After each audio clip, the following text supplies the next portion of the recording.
गोविंद ने कहा चिंता मत करो। गोविंद वहां से धोबी घाट पहुंचे तो कई धोबी वहां कपड़े खींच रहे थे। तो गोविंद ने कहा मामा जी राम राम। धोबी ने पीछे मुड़ करके देखा, बोले ये मेरा मामा, ये भांजा कहां से आ गया। तो गोविंद ने कहा मामा जी आप यदि हमें वस्त्र दे देते तो जब तक अपने मामा श्री से मिलाते फिर लौटा देते। धोबी डंडा लेकर के मारने दौड़ पड़ा। बोले क्यों रे, पोखर का पानी पीने वाले, बेजर की रोटी खाने वाले, क्या औकात रखते हो महाराज के कपड़े पहनने की? 1-2 घंटे के मेहमान हो, भागो इधर से।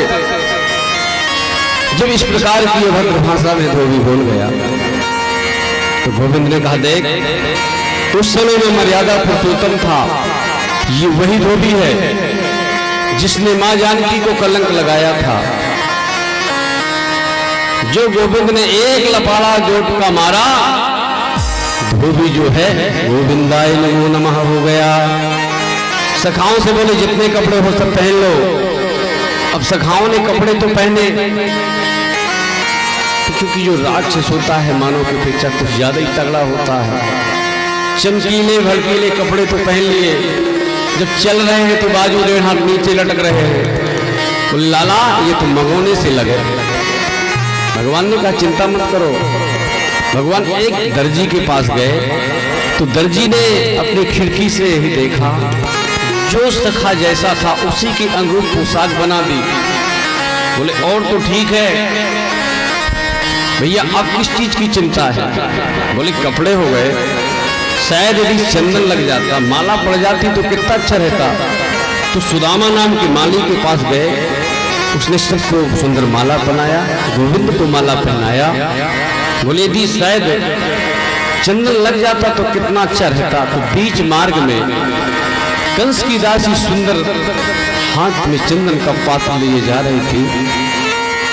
तो गोविंद ने पूछा ऐ सुंदरी क्या परिचय है तेरा? अब तो उसके मन में लड्डू फूटने लगे, क्योंकि उससे कोई बात करना भी नहीं चाहता था। बोले ज्यादा अच्छा लगे तो ये चंदन हमें लगा दो और हमारे सखाओं को लगा दो।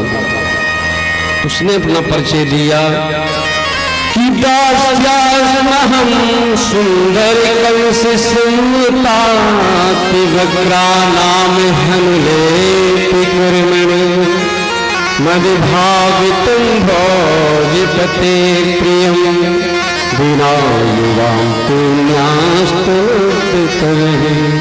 मैं कंस की दासी हूँ महाराज, मेरा ही नाम शैलेंद्री है, मेरा घिसा हुआ चंदन महाराज कंस को प्रिय है। इस प्रकार से सबको उसने चंदन लगाया और गोविंद को चंदन लगाया। तो गोविंद ने क्या किया कि अपनी 3 उंगलियां लगा करके जैसे झोर का झटका मारा तो सर्वांग सुंदरी बन गई। गोविंद ने सोचा इसे भी मानो शक्ति का आधार प्रदान करके यह भी सुंदर जीवन जी सके। अब गोविंद कहाँ जाते हैं? रंगभूमि में। जहाँ रंगभूमि बनाई गई है वहीं शिव धनुष रखा गया है।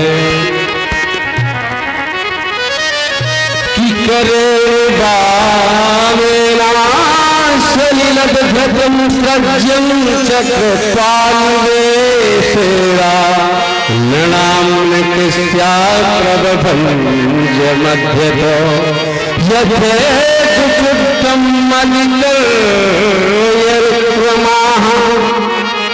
जैसे रंगभूमि में गए, जैसे गोविंद ने हाथ लगाया तो जितनी देर में पलक गिरता है उतनी देर में धनुष टूट गया।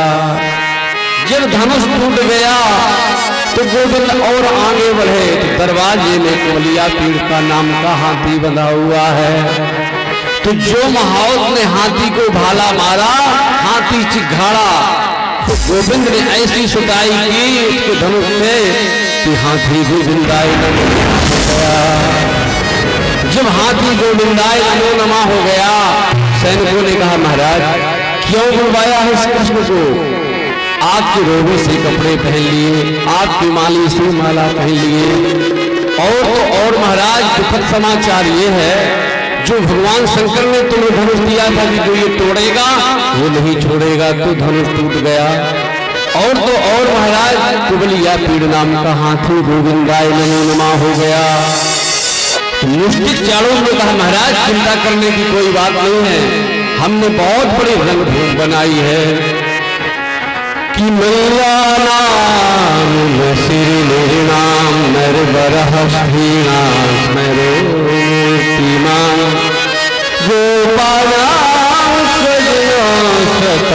क्षिति भुजा कहो मृत्युर्भोजपते विराट गुरुसं तत्संतरयोगिनां वृषणानां परिदेवतेति विदुतो रंकं गतः साग्रजः जाती रही है पावना जैसी जाती रही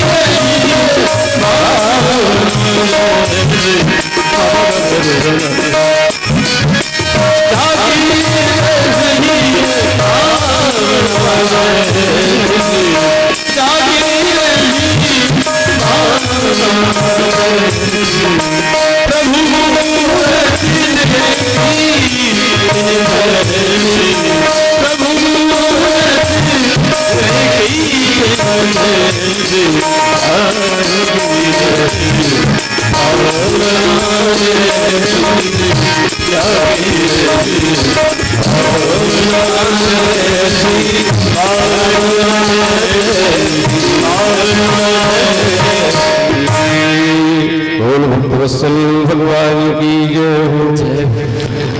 ये चाणूर इतना अत्यंत वीर था कि जो 10,000 सैनिकों से अकेला युद्ध कर सकता था। तो जब यहाँ चाणूर और मुष्टिकिंड दोनों ने ललकारा, कृष्ण आओ आज तुमसे युद्ध करने का मन होता है, हमने तुम्हारी बहुत लीलाएं सुनी हैं।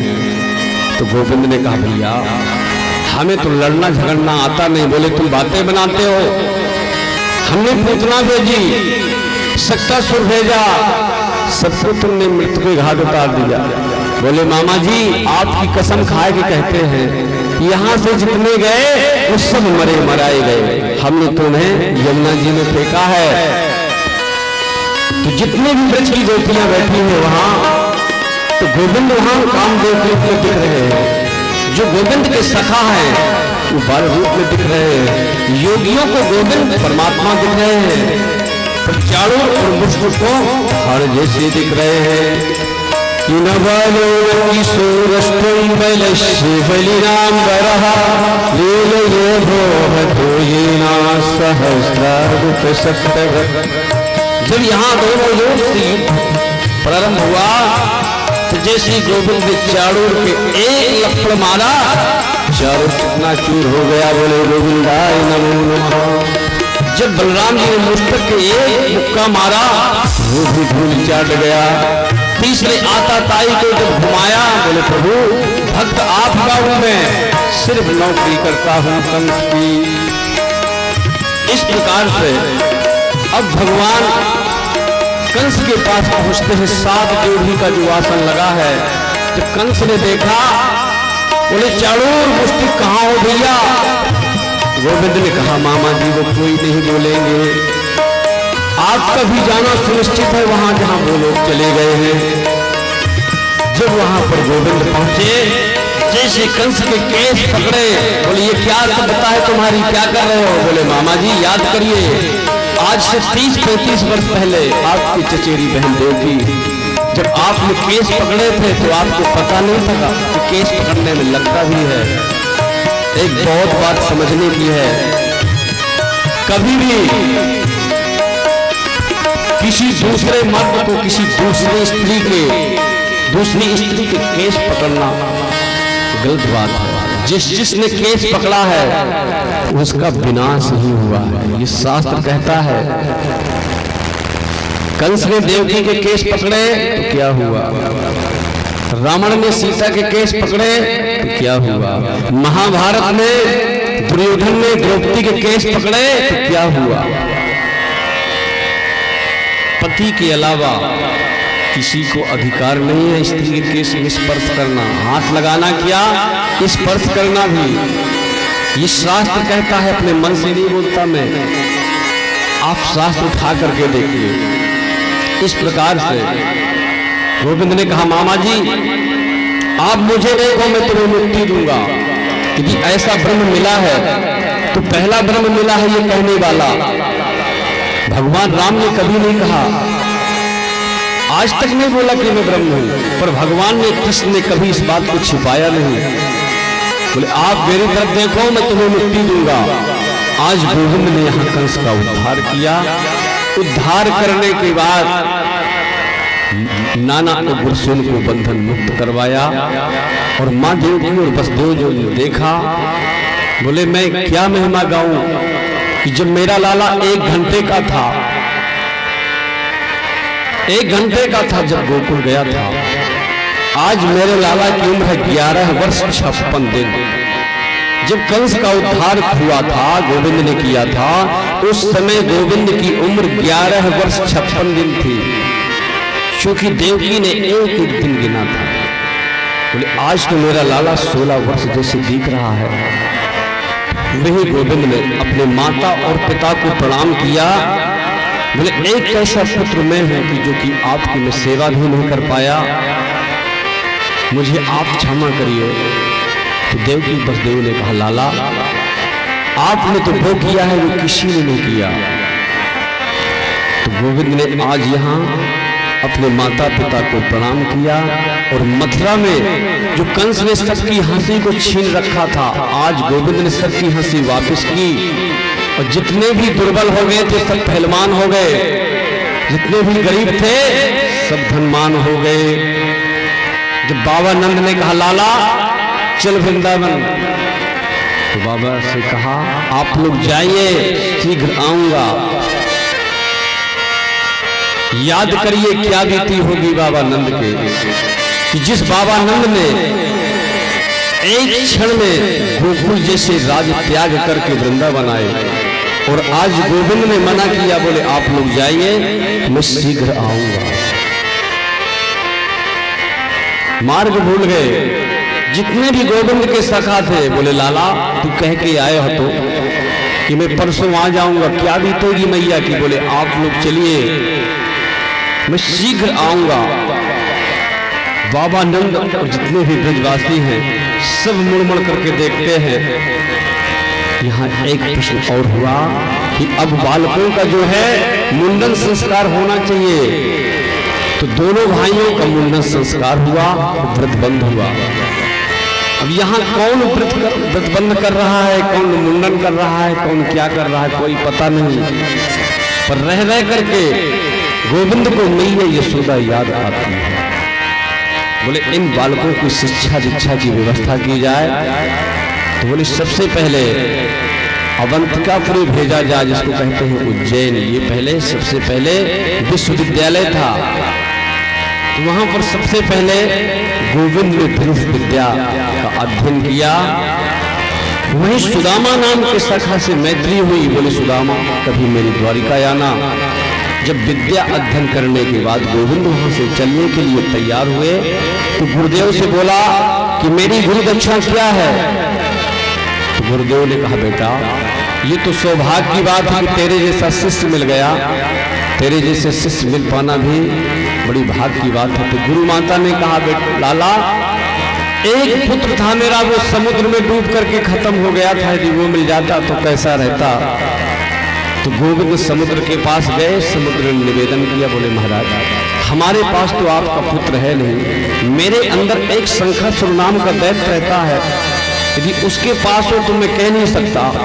तो गोविंद ने आज शंखासुर नाम के दैत्य का वध किया। वहीं से 5 जन नाम शंख प्राप्त किया। जो 5 जन नाम शंख का निनाद किया, जब यमराज के यहाँ पहुंचे, यमराज निकला, हाथ जोड़ा, बोले प्रभु आपने कष्ट क्यों किया। बोले ये बताओ मेरा गुरुपुत्र कहाँ है। बोले प्रभु यहाँ तो कर्मों के बंधन के हिसाब से व्यक्ति आता है, जैसा कर्म किया होगा वैसा आया होगा। बोले मैं कुछ नहीं जानता, मेरा गुरुपुत्र लौटाओ मुझे। वहां से गुरुपुत्र ला करके गुरु माता को दिया और गोविंद मथुरा आ गए। जब गोविंद यहां से मथुरा आए, आज माँ देवकी ने सुंदर पकवान बहुत अच्छे व्यंजन बनाए। एक कक्ष में बैठ करके गोविंद आज रुदन करते हैं। भैया देवकी ने कहा कि जिस दिन से हम अवंतिकापुरी से पढ़ करके आया है तो घर में इसका मन नहीं लगता, क्या बात है? थोड़ा सा शांति बनाए रखें आप लोग, ज्यादा नहीं, थोड़ा सा शांति बना के रखें। हम आप भी सब बाराती बनेंगे थोड़ी देर में, बारात का टाइम हो जाने दीजिए। पहले की बारातें 3 दिन आगे से जाती थी, पर आज की बारातें जो है तो लेट होती चली जा रही हैं। पर आपको टाइम से भेज देंगे, चिंता मत करिए, क्योंकि हम और आप सब बाराती बनेंगे थोड़ी देर में। क्योंकि आप लोग जिस खुशी में बैठे हैं, भाई बारात का उमंग ही कुछ अलग होता है। जब व्यक्ति बारात जाता है तो पहले से तैयारी करता है। चिंता मत करें, हम और आप सब बाराती कुछ देर में बनेंगे, क्योंकि आज विवाह भी करना है, आज लाला का विवाह भी है। तो थोड़ा सा लीलाओं के बारे में बता दूं तो अच्छा रहेगा। इसीलिए मैं यहाँ वहाँ की दृष्टांत नहीं बोलता, ज्यादा से ज्यादा कथाओं पे जोर देता हूँ मैं कि जितना हो सके तो भगवान का नाम निकले। इस प्रकार से जब मैया देवकी ने वसुदेव से कहा, बोले मैंने भी आज तक गोद में तो खिलाया नहीं, तो लाला के स्वभाव से तो मैं भी परिचय नहीं हूं। उद्धव को भेजा, बोले उद्धव आप पूछो। उद्धव ने जाकर प्रणाम किया, बोले गोविंद हम मथुरा वासियों से तुमको किसी भी प्रकार की दिक्कत है क्या? बोले कोई दिक्कत नहीं है। बोले क्या बात है,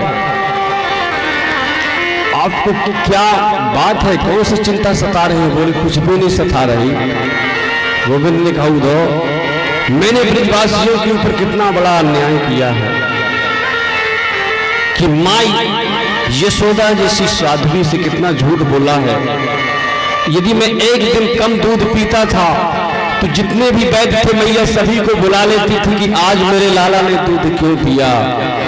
और मैं परसों की कह के आया था, क्या बीतती होगी कि उद्धव वही ब्रज दशरथ नाही, उद्धव वही ब्रज दशरथ नाही, उद्धव वही ब्रज दशरथ नाही। हंस तुता को सुंदर करो, हंस तुता को सुंदर करो, और गुंजन की छाई उद्धव मोहि ब्रज दशरथ नाही, उद्धव मोहि ब्रज दशरथ नाही। उद्धव ने कहा, अच्छा इसका मतलब तुम्हें ब्रज की याद आ रही? बोले हाँ। बोले एक बार जाओ। उद्धव ने कहा, वो भी वृंदावन जाऊंगा मैं?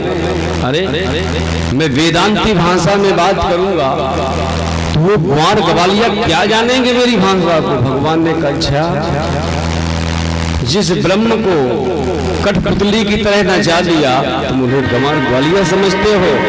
बोले एक बार जाओ। बोले जाऊंगा पर 1 घंटे से ज्यादा नहीं रुकूंगा। गोविंद ने कहा, वो तो समय बताएगा।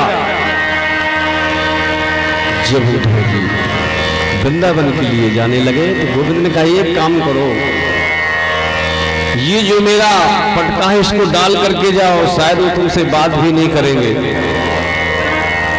उद्धव जी वहां से चले, वही रथ को सजा करके तो वृंदावन में गोविंद कह के गए थे कि मैं परसों आ जाऊंगा। तो जितने भी ब्रजवासी थे सब मथुरा के मार्ग में बैठ जाते थे,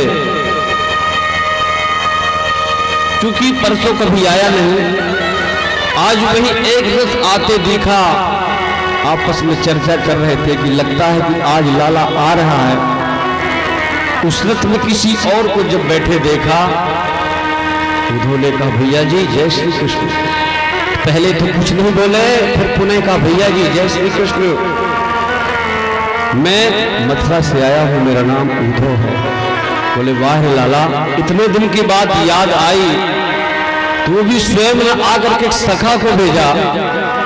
उद्धव ने कहा मैं राधा जी के दर्शन करना चाहता हूँ और ब्रज की गोपियों के दर्शन करना चाहता हूँ और मैया यशोदा के दर्शन करना चाहता हूँ, क्या आप उनके महल का मार्ग बता सकते हैं? तो ब्रजवासियों ने कहा उद्धव आप यहां से चले जाएं, ये कोई पनारा नहीं बह रहा, ये कोई नाला नहीं बह रहा, जहां ये धार रुक जाए तो समझ लेना कि वही नंदरानी है। ये गोपियों के आंसू से निकलने वाली धार बह रही है ये, पर जरा जोर से कहिएगा। जब नंद भवन में उद्धव जी पहुंचे तो नंदरानी वहां जय श्री कृष्ण माला जप रही है। उद्धव जी ने प्रणाम किया, बोले मैया प्रणाम करता हूं, मैं मथुरा से उद्धव आया हूं।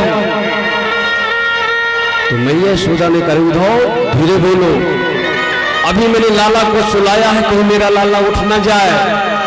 उद्धव को ज्ञान की पहली सीढ़ी खसक गई। हे भगवान, जिस गोविंद को मैं मथुरा में छोड़ के आया हूं तो मैया कह रही है कि मैंने अभी सुखाया है। तो मैया यशोदा उद्धव का हाथ पकड़ करके पालने की ओर ले जाती है। जब पालने में गोविंद को नहीं देखती तो वही धड़ाम से गिर जाती है। बोले उद्धव मैं भी कैसी बाबरी हूं कि लाला को गए कितने दिन हो गए, अब मैं कहती हूं मैंने लाला को अभी सुलाया है। पर उद्धव मुझे लाला की लीलाएं बहुत याद आती हैं।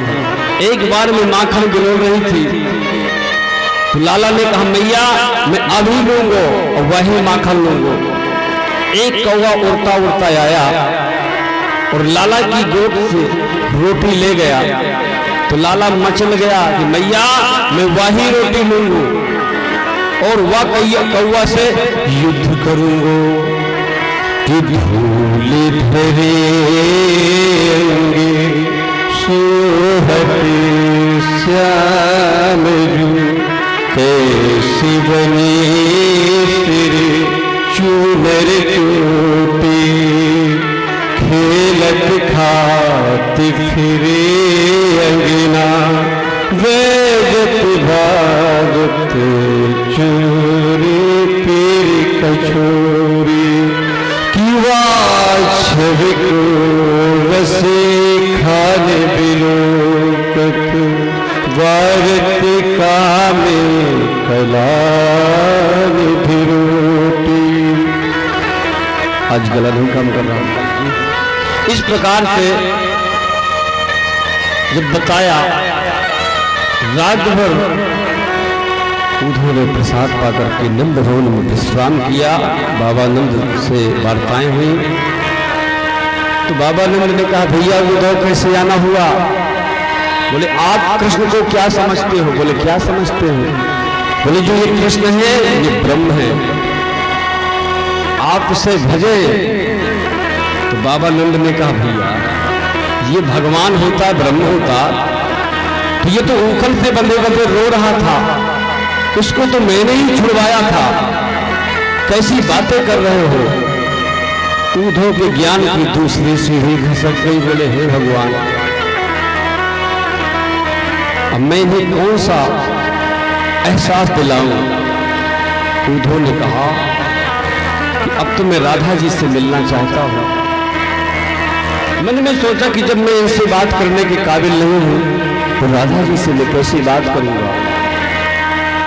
एक सरोवर में हजारों गोपियां बैठी हैं और सब राधा जी से चर्चा करती हैं कि लाडली जी आज क्या हुआ कि मैं सो रही थी तो कन्हैया आए और पनघट की मटकी उठा करके भाग गए। एक गोपी ने कहा कि जब तक मैं गैया दोने गई, जब तक बछड़ा छोड़ करके भाग गए तो क्या आपको कभी नहीं दिखते? तो किशोरी जी कहती है कि जब से मेरे प्राण वल्लभ मुझे छोड़ करके गए हैं तो आज तक मुझे निद्रा ही नहीं आई। तो जब निद्रा ही नहीं आई तो स्वप्न कैसे आएगा? स्वप्ने पश्यन्ति आकान्तं धन्यस्तता सखियोषिता अस्माकं तु गते कान्ते गताले द्राति बैरिणी। ये बैरण निद्रा ही चली गई, ऊधों के ज्ञान की दूसरी सीढ़ी खसक गई है। भगवान गोविंद को कितने दिन हो गया जब से आज तक इन्हें निद्रा नहीं आई।